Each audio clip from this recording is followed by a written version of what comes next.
Hello, ladies and gentlemen, it's me, Sonic, WWE 318, back again for another video for you guys. And today, ladies and gentlemen, it is time for your WWE Hell in a Cell 2019 review. Yep, the Dale's Playground has finally come and gone, and it's time for me to review this pay-per-view event. But firstly, you might actually know something in general, my surroundings. This is obviously not my usual recording setup, let alone the fact but let alone the fact the potential quality of the video itself. You might ask yourself, what's going on? Well, guys, I'm actually recording this actually legit in my student lounge, one of the student lounges here in my college campus. Yes, I'm actually doing that. And obviously, not only that, as you literally just hear, I actually legitimately have a friend with me today here to actually sign along with me to give color commentary. Yep, here he is. So, Yep, there he is. And for actually for just for a side mention, by some chance, if you are a fan of our potential, and this actually might be this actually I think this is my first time actually mentioning this, actually acknowledging this goddamn second thing.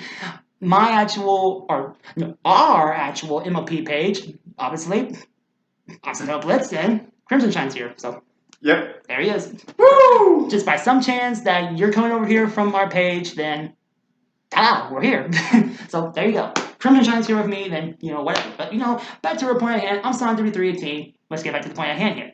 Okay, so with that all said and done, ladies and gentlemen, we are actually going to get started with this review. So with this said, let's get this thing started, shall we? Okay, so the first match of the night we had was Natalia taking on Lacey Evans. My prediction for this match was for Lacey Evans to win. Nope. Botch. Already a botch. My mistake. My prediction was for Natalia to win, and I won this match. So that's my prediction score 1-0. And my thoughts on this match were, as I quote in my notes, obviously down here, obviously enough. And I quote, just like I did last month with Clash of Champions, I had to 2x through this match since I was watching the Cards and Braves game before starting to watching the show. But other than that, it was nothing noteworthy given it being one of the very last minute add-ons to this card. Because obviously, if you knew about this lead up to the show, obviously enough, we only had 3 matches, or technically 4 matches heading into the show, and would you know it? We added more matches to the card. Oh yeah, and by the way, before I might as well address it because I just noticed it on camera. If my eyes are going over the place, it's because I'm trying to lose my focus. Obviously, I gotta look up here, but my eyes are going down here. So if I do that, I do apologize. So yeah, just roll with me with this. Obviously, I'm not working with my video camera, guys. I'm working off of my webcam, off of my laptop. So please work with me. Thank you. Okay, but anywho, pretty much, yeah, this match just. So as I said, it's nothing really noteworthy because I had to speed through it because obviously I just got done watching a baseball game with the Cardinals and the Braves, and I just had to speed through this match so I got to legit get onto the actual main show itself. Obviously because I want to get onto the actual show. Duh. So there's that. So once again 1-0. So let's move on. Next up, we had Sasha Banks taking on Becky Lynch in a Hell in a Cell. See, this dude's over here freaking cracking up at you saying, because I'm assuming that you're a really, really big, slight fan of freaking Becky Lynch. Yep. I am. Okay, and be fair, guys, he ain't no wrestling fan. If you remember a while ago, like sometime back ago in my videos, I mentioned before, I mentioned him in the past. He's not a wrestling fan. He's barely into the product, but I have showed him. I did actually knock the fact. I think it actually, if I remember slightly, I think it was earlier this year at Money in the Bank. He was actually here watching Money in the Bank with me. So any knowledge that he keeps saying is pretty much going off the knowledge of that. So if you hear anything going on, it's going off of that. So there you go. Okay, so anyways, as I was saying again, Sasha Banks versus Becky Lynch in a Hell in a Cell match for the Raw Women's Championship.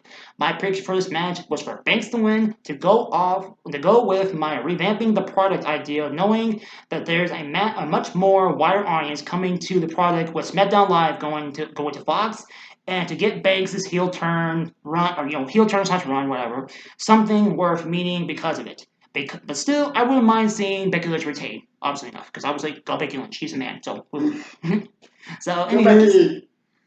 yeah. Like he says, go Becky. Okay, so anywho's, I lost this match because Becky Lynch did retain her title, so there you go. So yay, Becky. Okay, so my prediction score coming out of this is tied at 1-1, and my thoughts are, as I quote, unfortunately, due to me briefly checking my Facebook before starting my viewing, I saw that Lynch was the winner of this match, so I kind of already knew what's going to happen going in this match, so there's that. But other than that, this match at first had me feeling like it didn't live up to its built up. But okay, slight typo. I apologize. But I'm glad it did come around as the match went on. Obviously enough, so I had to figure out the typo. So blah. But I guess I was a bit peeved still after seeing my Cards lose the way they did before starting to watch the show. But that's besides the point. But obviously, like I said, but firstly, the Cards beat the Braves, so yay. But yet again, they lost. They were squashed by the Gunstar Nationals in the NLCS. So there you go. So Cardinals, bye bye. Good luck next year. But I just said that's beside the point. This is WWE we're talking about. So yeah. Okay, so yeah, so slightly enough. Once again, the match wasn't really live up to me personally. Didn't live up to standards as I want to want it. But yet again, it might have been just me still being mad because the way I was watching, how I felt like it before I started the show. So there you go. So still a good match, but could be better. Okay, so let's move on. Next match, we had Daniel Bryan and Roman Reigns taking on the team of Eric Rowan and Luke Harper in a tornado tag team match. My prediction for this match was for Rowan and Harper to win to either continue Rowan's push and or with the assist of Daniel Bryan leading both him and Harper as a heel, which would make no sense if it actually would happen, but it's something that WWE would do because obviously WWE sometimes freaking brain dead stupid. So there you go. It's something that honestly, if they did it, then it's stupid, but it's WWE for you. They'll do that. But still wanted Reigns and Bryan to get the win, with Bryan still facing, with Bryan staying a face moving forward regardless. So yeah, my prediction was incorrect because Eric Rowan and Luke Harper lost, and Roman Reigns and Daniel Bryan actually beat those two. So yay. So my score is going to be 1-2. And my thoughts, briefly stated down here, are nicely done on both sides. Had lots of good and close calls, and ultimately a great match to watch, to say the least. So, yay! So there you go. No, I was about to say it was actually one of the freaking add-ons, but it was not. It was actually one of the 4 that are actually on the card. So, good job, guys. Good job. This is gonna be one of my most random videos because obviously I'm acknowledging the fact that this dude's over here. I'm out. But plus the fact I'm here. Yeah, this dude. I'm out of my I'm out of my element, guys. I'm out of my element. Please work with me. Okay. Anywho's next, moving on from that kind of silliness. Plenty of fullness because there's probably balance of silliness gonna be in this video. So please work with me. Anyways, next match we have is Randy Orton taking on Ali. My prediction for this match was for Randy Orton to win, but I wouldn't mind Ali getting the W.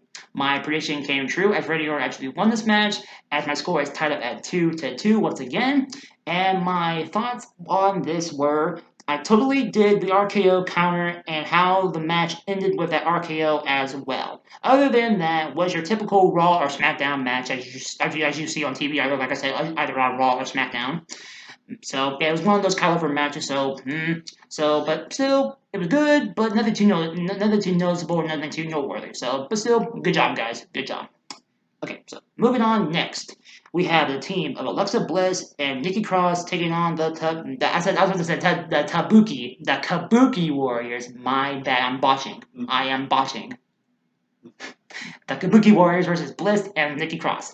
My prediction for this match was for Bliss and Cross to win, but totally understand why they'll lose their titles with the whole revamping ideal, as I said and mentioned earlier. Like I said, I lost this match because the Kabuki Warriors 1 and are your SmackDown. No, your WWE Women's Tag Team Champions. There you go. I'd rather say SmackDown, but they're not. They have they have freaking WWE for you. They have so many championships, so many things. Either going for Raw or SmackDown, or mixed. WWE for you. Moving forward. So yeah, I lost this match once again with those guys. So my prediction score came to 2-3. And my thoughts are, once again, knew the result of the match due to checking Facebook once again. But the match itself wasn't anything special other than once again I botched. The Kabuki Warriors getting the titles. Since it gave me little to no reason to really care much for this match, seeing as it was on the dreaded list of the add-on matches for the card. Woo! So, once you're on that list, you're doomed for. So, yeah. But, anyways, the match itself wasn't too bad, but I have little to no reason to care for it, because obviously there is still built. Why should I care? So, yeah. Moving on. Next up, we have the OC taking on the Viking Raiders and Braun Strowman. Yay. My prediction for this match was for Braun Strowman and the Viking Raiders to win. And my prediction came correct because the Viking Raiders and Strowman won via DQ. And my score is tied up at 3-3 again. And my thoughts was thinking of the two big announcers, the mystery opponent, the mystery guest partner for the Viking Raiders was going to be either Cedric Alexander or possibly John Morrison. Because, seeing as he's due to return at any time now, because obviously he was just signed to the WWE again, and we have yet to see him come on TV. So, yeah. So, John Morrison, come back. We are pleading. I cannot wait to see. I'm geeking out over here. But, I cannot wait to see him come back, guys. So, needless to say, that's side tangent. Let's move on from that side tangent. So as I said, I was thinking thinking it was either gonna be Alexander or John Morrison because of those reasons. But I think, obviously, like I said, he's gonna come back. But it made sense for him to be Braun Strowman, obviously to be the guy to team with those guys once again.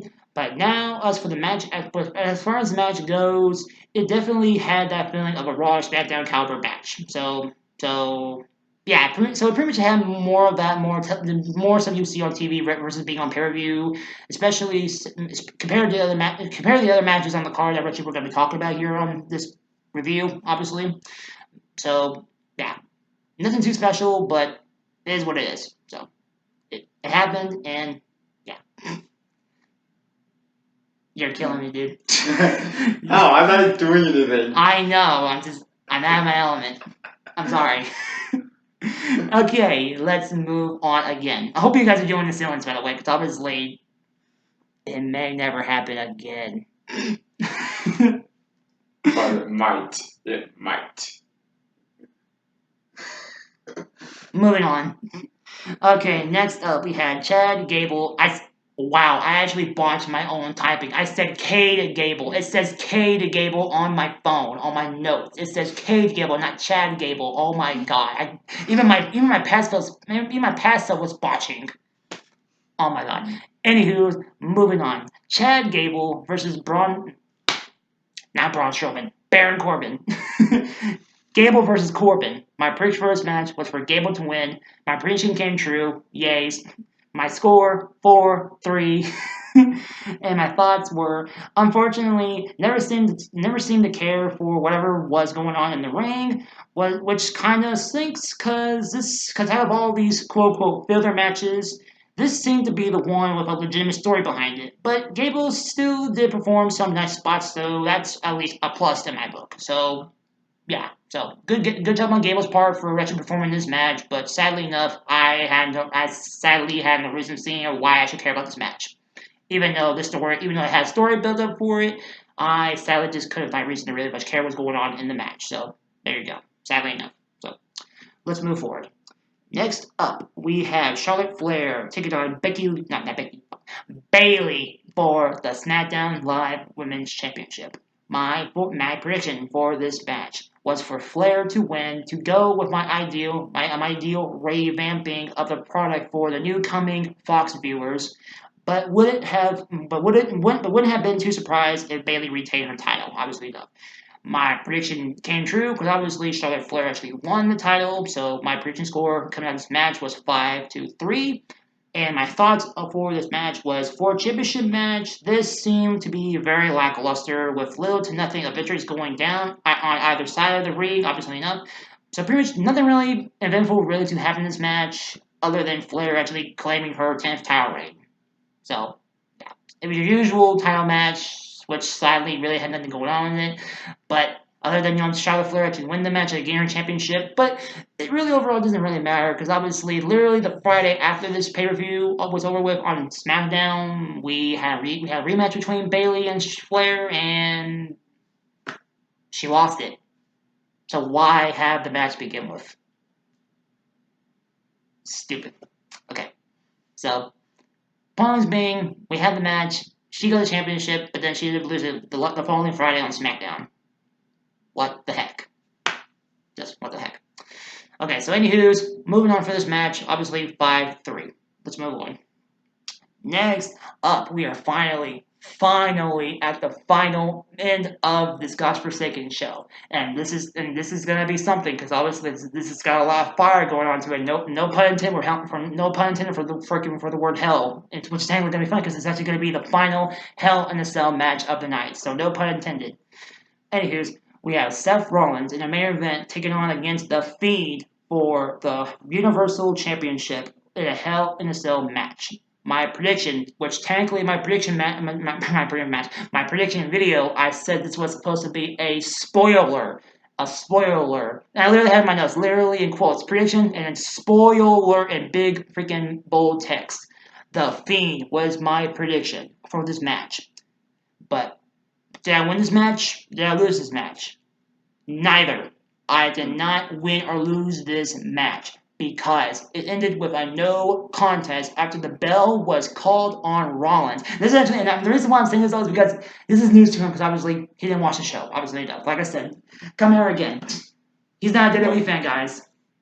He's not. As of right now, but I'm trying. I'm trying to get him slowly into the product as much as I can. But as of right now, he's got little to no interest in the product. So this is why I'm saying these things to you guys right here. So I'm filling you guys in and filling him in. So yeah, you're filling in the details. So once again, this match ended in no contest after the bell was rung, after the ball was called on Rollins, after bashing the Fiend over the head with a sledgehammer, after piling a chair, a ladder, and a toolbox over his face.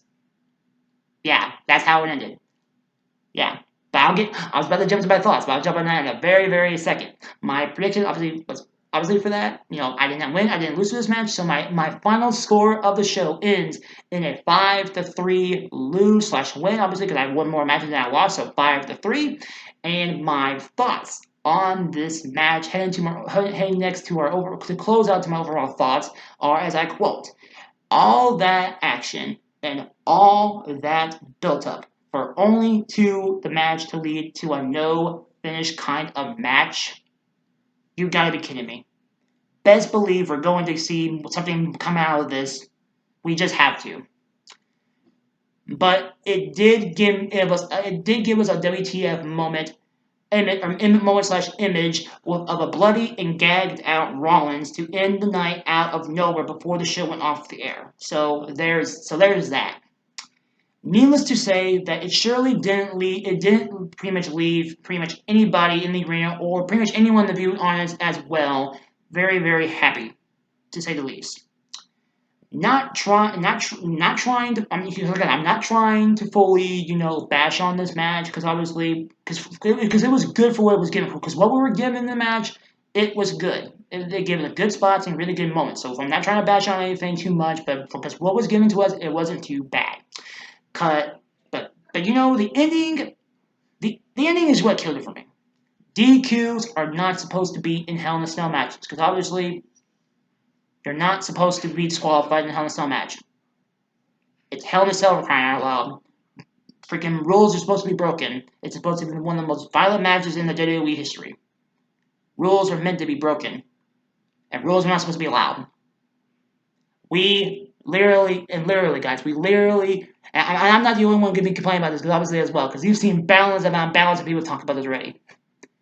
Mick Foley was thrown off the goddamn thing, and he was thrown off the sucker, actually through the goddamn sucker. In the same match, and he nearly freaking died from it. But yet again, we're gonna get a no contest over freaking Seth Rollins just bashing the freaking Fiends and heading over with a guy that's steel for freaking with a sledgehammer. Are you serious? Are you serious? WWE, you're breaking your own logic, WWE. Just it's what it's as I said earlier. It's WWE for you. They're stupid. They're sometimes stupid. So, needless to say, broken logic, Hell in a Cell, one of the most violent matches and one of the most unprecedented matches you will see in the company's history, ends in a no contest in the most bullshitty way possible. What the heck? But still, anywho, and pretty not in this funny guys because I thought and pretty much I'm pretty sure Balance other people thought that we were going to potentially get the Fiend versus freaking Brock Lesnar at Survivor Series with a champion versus champion match at a freaking Survivor Series. That ain't gonna happen, or will it? Because coming up soon, we're gonna. I mean, it's not. I mean, come on, guys. We know it's not gonna happen, but come on, it could potentially happen. But at freaking no, it's not. Because actually, just suddenly too, because it's actually been announced beforehand. We were going to have the Fiend versus Seth Rollins in a Falls Count Anywheres match for the Universal Championship. But guess what? We ain't gonna have that here because apparently it's been rumored that Rollins has been pulled out for that because obviously he's already in that big old tag team match. Then why would you book him in? Why would you book that match to begin with, knowing that you already had him in that tag match to begin with? Dumbasses. Stupid. Anywho's, point being is that we all thought coming out of this, we could have had the Fiend versus Brock Lesnar at Survivor Series. But that ain't happening. So much for that idea, I suppose. Kind of a messy end. So anyways, go back to quoting what my notes version 7 said to close out this thought process is kind of a messy way to end the show, but quite an entertaining one if that. So once again, my total was 5-3, and my overall thoughts are as I quote. All things considered, this show turned out to be a definite mess from the very start. Yes, it did in fact have some great and fun moments in it, but it doesn't help the fact that most of the show was. And listen to me, guys. I literally said this throughout many of the parts of this video already, but listen to me close. This show, mass majority of the show, was freaking filler, which made a mass majority of the show non-existent and non-caring because there was just no reason to care. Like I said, going to the show, we only had 3 to 4 matches going to the show, with a bunch of other matches, which all the rest of the card to fill the card with just add-on matches. No build, no reason to care. Why should we care about these other matches? Because there was no reason to care. No build-up, no storyline, nothing. Such a shame that the 4 matches that those 4 matches alone, in fact, those 4 matches that we could have had probably on their own could have been probably a better pay-per-view event than what we got here. Totally sickening, not totally sickening, but definitely a punch in the gut. So, yeah, so that's that.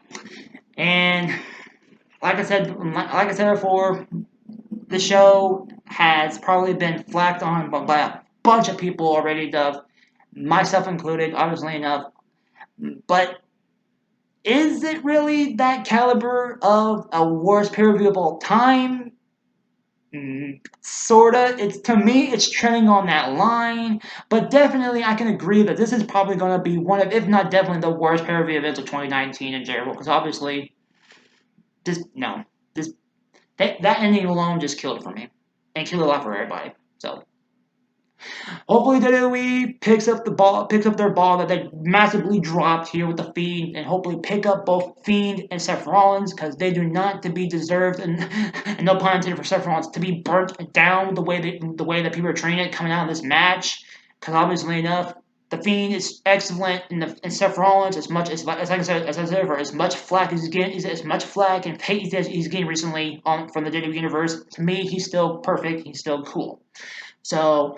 As much as these 2 guys have been coming out of this match, have been kind of being blissful and kind of hateful coming out of this match, it's technically not their fault. It's WWE's booking, and they're the ones to blame. Don't blame the performers. Blame WWE and blame Vince. They're the ones to blame and the bat your eyes with. So hopefully, once again, WWE can come out of this, can actually rise up from this mistake and actually go forward with these guys, or just go forward with the Fiend character going forward and actually make it more better than it could have been. So, with this all said and done, ladies and gentlemen, this is going to conclude this funny and kind of random, spontaneous video of mine here for Hell in a Cell 2019 with me here being live. Not really being live because this is going to be recorded coming to you on YouTube. But all jokes aside, but seriously, though, coming from you here from the Student Lounge here from, I might as well say it because obviously you probably get interested. What college are you in? Even though I kind of mentioned you side by side, freaking something. I've hinted where I'm slightly from, but here at SIU of Carpendue. You Carpendue. You are jumping out now. Carpendue, I'm in Carpendue, guys. Coming from Southern Illinois University of Carpendale, Illinois, I am signed to be 318, and here is once again my friend Lenny, aka Crimson Shine from my MLP fans. And we are going to be signing out here from another video here from Sonic TV 318. Haha. So with this said then, I'll see you guys next time for probably enough. I mentioned I've already mentioned Crown Jewel, so I might as well say the fact. Spoiler alert, as I did for like the last year or two ago, I'm not doing Crown Jewel. I'll probably watch it, and I might slightly tell you how I might feel about it on my next prediction video. But I'm not gonna spend my time reviewing and actually predict it for you guys. Sorry. So next time you'll see me is going to be next time around closely to Thanksgiving as we head towards Survivor Series. So next time you'll see me, I may bring up some points of my slight brief thoughts on Crown Jewel. That's even if I decide watching it. So if I do, I do. If I don't, I don't. So you're just gonna tune in next time to find out what I'll have to say next time as we head towards Survivor Series. Haha. So with this end done, ladies and gentlemen, I'm signed to be 318. And once again, here's Lenny once again. Say bye. Bye, everyone. Yep. And we are signing out. So see you guys next time for Survivor Series 2019 coverage. So with this said, I'm signed to be 318, and I'm signing out. Peace, ladies and gentlemen.